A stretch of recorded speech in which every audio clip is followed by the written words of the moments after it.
So, to be fully clear, Loki only ever actually died one time.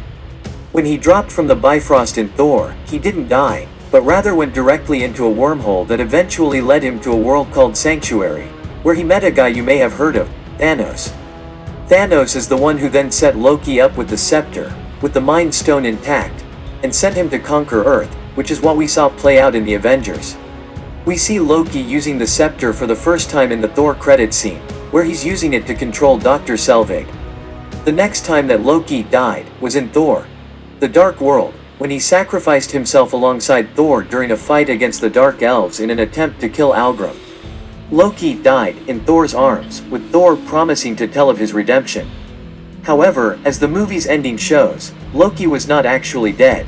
The God of Mischief was simply doing God of Mischief things here. The end of the Dark World shows Loki impersonating Odin on the throne, and the beginning of Thor Ragnarok finds Loki in Asgard putting on plays that reenact his sacrifice, before Thor figures it out and exposes him. However, Loki does actually die in the beginning of Avengers: Infinity War. While the end of Thor Ragnarok finds Thor intending to bring Loki back to Earth for the first time since the Avengers, after one last Loki deception that Thor was right on top of, their ship gets absolutely ransacked by Thanos and company. Loki had taken the Tesseract for himself at the end of Ragnarok, and Thanos knows this.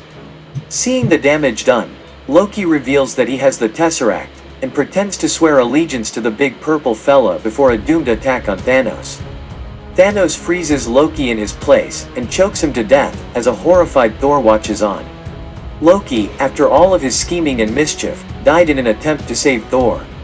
The Loki series was entirely set up by the time heist sequence in Avengers Endgame, which finds the original six Avengers, Iron Man, Thor, Hulk, Captain America, Black Widow, and Hawkeye, along with a few others, Rocket Raccoon, War Machine, Nebula, Ant-Man, traveling back in time to recover the Infinity Stones in order to undo Thanos' earth-changing snap. Please sign to verify this is everything you've ever said. This is absurd.